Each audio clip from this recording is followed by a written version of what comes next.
Na denúncia feita ali, no indiciamento feito pela Polícia Federal, perdão, contra o Bolsonaro, você não tem ali, por exemplo, a Polícia Federal pedindo o Bolsonaro para ser indiciado pelo crime de descaminho. Eu já falei que a lei entende que ele cometeu o crime de descaminho ao dar entrada no Brasil e dar saída do Brasil de objetos que precisariam da anuência ali, né, ou da aprovação, ou da confirmação da entrada ou da saída da nossa Receita Federal, da aduana brasileira, da alfândega brasileira. Em outro trecho da matéria traz o seguinte também: Bolsonaro foi indiciado em julho pela Polícia Federal por peculato, associação criminosa e lavagem de dinheiro no inquérito das joias sauditas, sob a acusação de se apropriar indevidamente de presentes dados por autoridades estrangeiras durante o período em que ocupou o Palácio do Planalto. Conforme informou o blog, mesmo não sendo parte do caso do relógio de Lula, o time jurídico do ex-presidente vai usar o resultado do julgamento do TCU como fundamentação jurídica para ajudá-lo no caso das joias. E aí muita gente vai me perguntar: Carlito, mas como é que esse entendimento mudou? Como é que do nada era crime e agora voltou a ser crime ou não é crime? Explica pra gente aí. Vou explicar pra vocês, tá? O ex-ministro do governo Bolsonaro, o senhor Jorge Oliveira,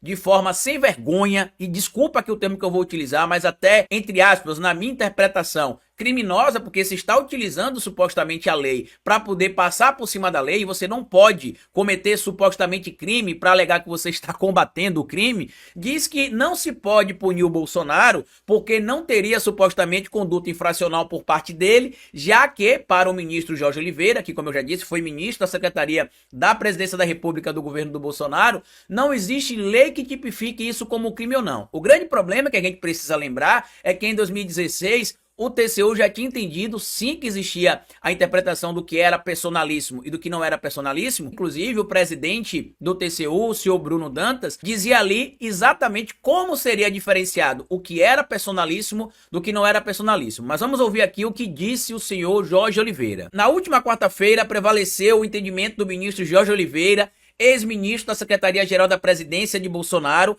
que concluiu não haver uma norma específica sobre o conceito de bem de natureza personalíssima e elevado valor de mercado dos presentes recebidos pelos chefes do Executivo ao longo do mandato. Para o ministro, até que haja uma lei específica sobre o tema, não há fundamentação jurídica para que sejam enquadrados como bens públicos os presentes recebidos por presidentes da República no exercício do mandato, o que na prática inviabilizaria qualquer atuação da Corte de Contas para a devolução de bens incorporados ao patrimônio público. Não há crime sem lei anterior que o defina. Estou afirmando categoricamente que até o presente momento não existe uma norma clara que trate do recebimento de presentes por parte de presidentes da República e, na ausência de norma, não se cabe legislar. Não é o tribunal que pode categorizar um bem como patrimônio público. Receber presente é uma praxe. Desde Dom Pedro se recebe presente. Falou ali o ministro Jorge Oliveira, que foi acompanhado também pelo Augusto Nardes, que vocês vão lembrar quem é o Augusto Nardes. O Augusto Nardes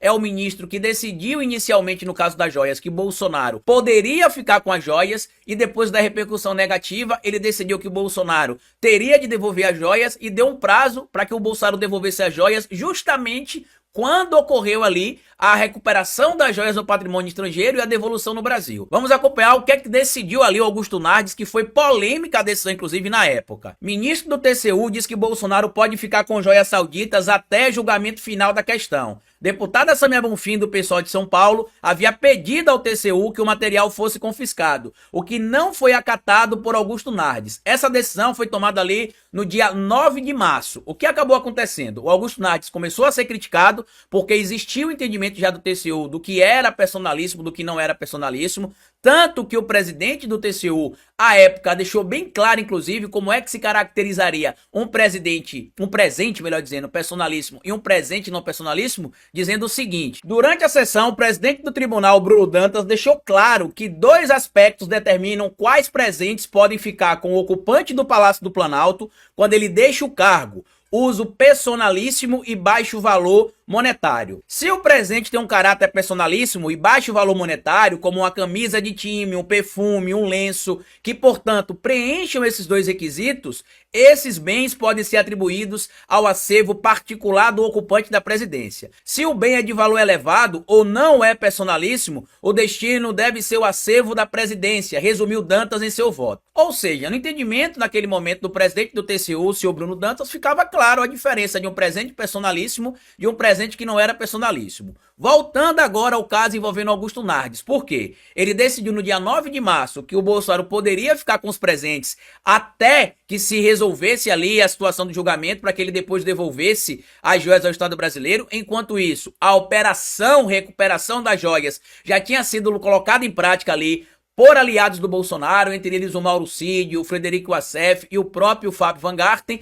E aí na semana seguinte, no dia 15 de março, depois de não ter pegado muito bem a decisão envolvendo ali o próprio Augusto Nardes, que inclusive é próximo do Bolsonaro, eu vou mostrar para vocês já já um áudio dele aqui, golpista, onde vocês vão entender o nível do TCU brasileiro neste momento, ele decidiu voltar atrás do próprio voto e deu ali um prazo de 5 dias úteis aproximadamente para que a defesa do Bolsonaro devolvesse as joias. Prazo que se exauriu no dia 24 de março e, coincidentemente, neste período, as joias do primeiro lote que teria sido pedido ali para ser devolvido já estavam no Brasil e, na sequência, foram pedidos do segundo lote, do terceiro lote, enquanto as joias eram recuperadas.